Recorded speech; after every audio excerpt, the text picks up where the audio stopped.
Okay, today's Saturday, and I'm gonna go for a quick cruise. It might be raining pretty soon here, so let's just see how it goes. Got the 1980 limited edition MG, only about 6,000 or 7,000 made in the world, and it's only got 12,898 miles on it. So hope everybody's having a good week. There's first gear, that's second gear. So the stock markets, they're doing, it's been a tough year. It's been a real tough year. But in the end of the day, this October of 2022 has been it's been a big turnaround month, and things are starting to change. If the Fed pivots and they can get inflation under control, then they may start looking into easing and on the interest rates. Okay, so you want to look at the interest rates.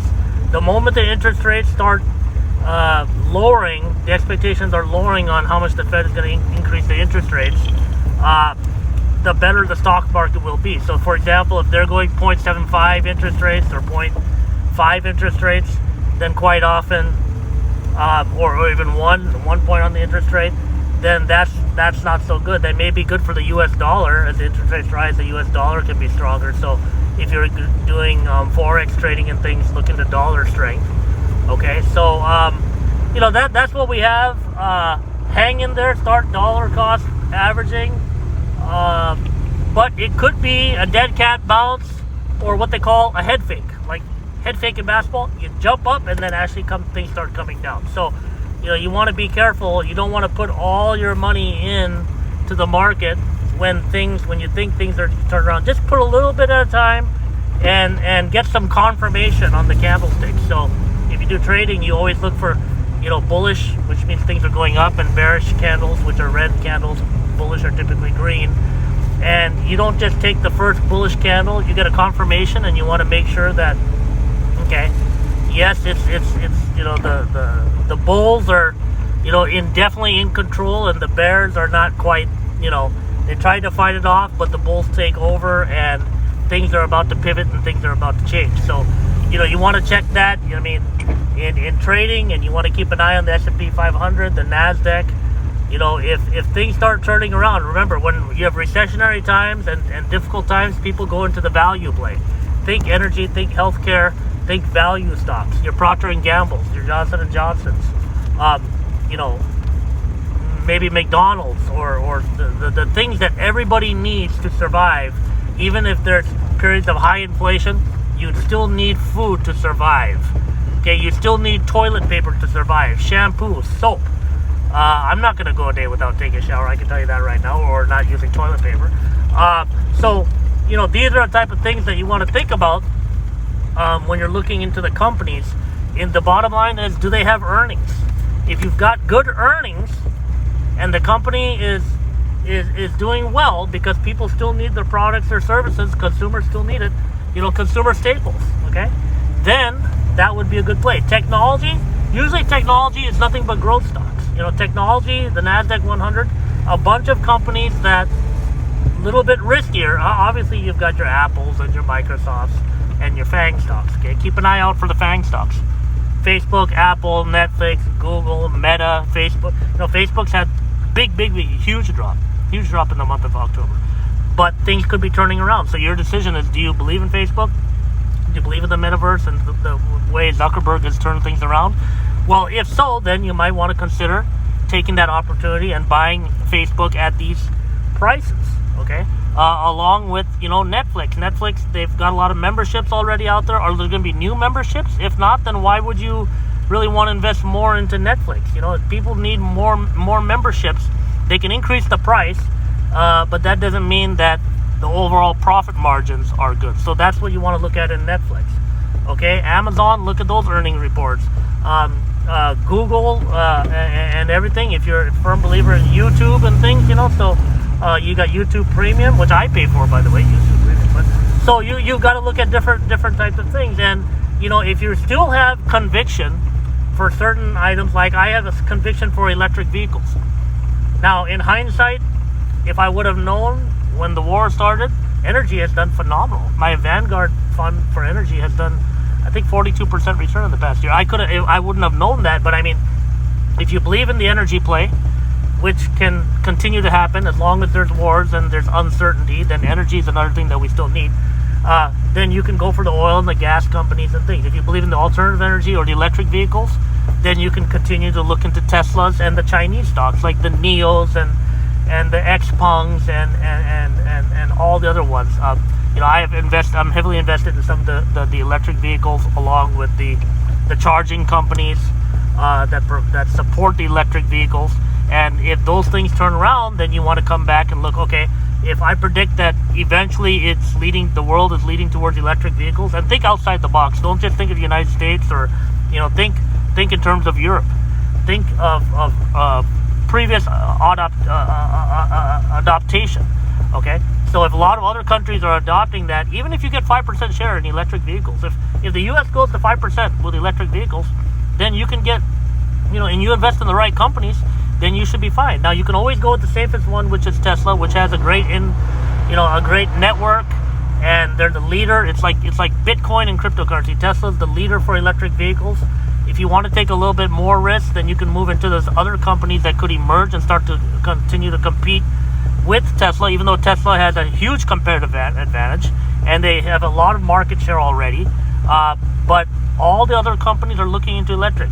You have the Ford Lightning F-150. It's fast, it's powerful, and yeah, they may have some glitches here and there, but if you're a Ford enthusiast and you're loyal to Ford and you like that F-150, which is the most sold vehicle of all time, I believe, in the past 15-20 years, and then you can go for the Ford. But that doesn't mean all vehicles are electric with Ford. You got to look at which ones are electric and which ones are not, and how much will that add to the profit margins.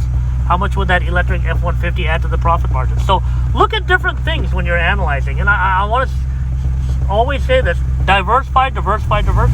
You always want to diversify your portfolio. Okay? And you can never time it, but you want to start, putting in more. As things start to get lower and lower on the market, that's where I start increasing my positions and putting in more into the market. So there's always a chance. If you watch a lot of other YouTubers, and they say, well, you know what, I think there's going to be a deep recession, or 2023 is going to be a huge recession, or they come up with the typical rules. Some birds. Ow! No, they didn't do anything on my shoulder. I thought they would. Sometimes they look at sell in May and go away. That's the typical phrase where a lot of investors, they get out of the stock market in May. Okay, they get out in May, and then summer comes in, and people are barbecuing and having fun, and the holidays come in, July 4th weekend, and they're just, they got the kids are out of school and they're having fun, spending time with the family. They don't have time to be, researching and looking at stocks. So if you have a 401k or something, or 403b plan, well, obviously you're continuing to probably put that money in on a periodical basis, which there's nothing wrong with that. But if you're trying to look at different things, historically, if you sell everything in May, wait right out the summer, enjoy your summer, do hiking and biking and family time, and then you can come back right around now, because right now it's October 29th, and I'm speaking, right around Halloween. Okay, let the Halloween go through, and then the holiday season comes in. You've got November, you got December. A lot of retail companies make a huge fritage of their revenue during the holiday season, during the Christmas time. Okay. That's where it's like a lot of their sales come on Saturdays and Friday, Saturday, Sunday. A lot of sales in companies, if you've ever worked retail, you know that. So look into different things, diversify. You can look into real estate as well. You can buy single family homes, or you can get into where you get multiple units and multiple doors. Where doors is the term that they use in real estate. Like, how many units do you have? I got 4 doors, 5 doors, 10 doors. And you can go ahead and look into that, but you got to be careful with that, because with real estate and the interest rates so high, affordability is a lot less for potential buyers, and they're gonna get tougher on lending the money. The banks are gonna get tougher on lending the money, and what you want is good renters. You also want very good renters, and that could be harder to come by. So the last thing you want to do is to get caught up in tough times. And one important thing is to try to hang on to your job during tough times. If you have a good job, hang on to your job, keep that steady, and because the last thing you want to do, sorry about that, is have a situation where last thing you want to do is have a situation where you can lose your job and then you don't have the income to pay your bills, and then you have to foreclose on a house, and then you have to, in order to make payments, you need to sell stocks at the bottom in your 401k or IRA or anything in order to fund your life, to continue to live, pay food and pay bills and pay the rent, and you're selling your stocks at a loss. You know, when the markets are down 30% and then you're selling everything to continue on, if you can't just ride out the pain and the blood in the streets with what's going on in the market lately, then it's going to be a lot more, devastating on your losses. If you can hang in there, hold on, and just go through these tough times and dollar cost average and buying stocks here and there, a little bit here, a little bit there, find your good safe haven things, and maybe do a little research on some individual stocks and go ahead and buy them, and continue to subscribe to my videos, and I'm going to be more specific in what I recommend. I'm not a financial advisor. I'm not your personal financial advisor. We're having fun here. This is all for entertainment purposes only, and I hope you have a good day, and holiday season is coming up, and stay tuned for my next video. Take care. Bye.